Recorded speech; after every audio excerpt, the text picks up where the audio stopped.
जितिया व्रत कथा। नर्मदा नदी के पास कंचनबटी नाम का एक नगर था। वहाँ का राजा मलय केतु था। नर्मदा नदी के पश्चिम दिशा में मरुभूमि थी जिसे बालूहटा कहा जाता था। वहाँ विशाल पाकड़ का पेड़ था। उस पेड़ पर चील रहती थी और पेड़ के नीचे खोफर था जिसमें सियारिन रहती थी। चील और सियारिन दोनों में दोस्ती थी। एक बार दोनों ने मिलकर जितिया व्रत करने का संकल्प लिया। फिर दोनों ने भगवान जिमुतवाहन की पूजा के लिए निर्जला व्रत रखा।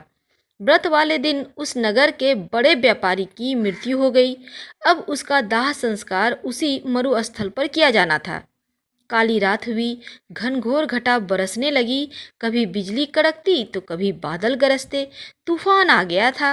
अब सियारिन को भूख लगने लगी। मुर्दा देखकर वह खुद को रोक न सकी और उस पर उसका व्रत टूट गया। पर चील ने संयम रखा और नियम श्रद्धा से अगले दिन व्रत का पालन किया।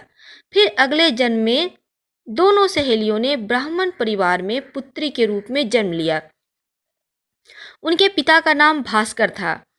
चील बड़ी बहन बनी और उसका नाम सीलवती रखा गया। सीलवती की शादी बुद्धिसेन के साथ हुई और सियारन छोटी बहन के रूप में जन्मी और उसका नाम कपूरावती रखा गया। उसकी शादी उस नगर के राजा मलाय केतु से हुई।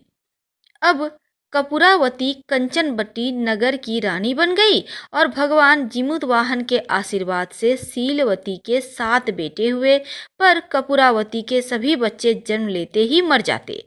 कुछ समय बाद सीलवती के 7 पुत्र बड़े हो गए। वे सभी राजा के दरबार में काम करने लगे। कपूरावती के मन में इन्हें देख ईर्ष्या की भावना आ गई। उसने राजा से कहकर सभी बेटों के सर काट दिए। उन्हें 7 नए बर्तन मंगवाकर उसमें रख दिया और लाल कपड़े से ढककर सीलवती के पास भिजवा दिया।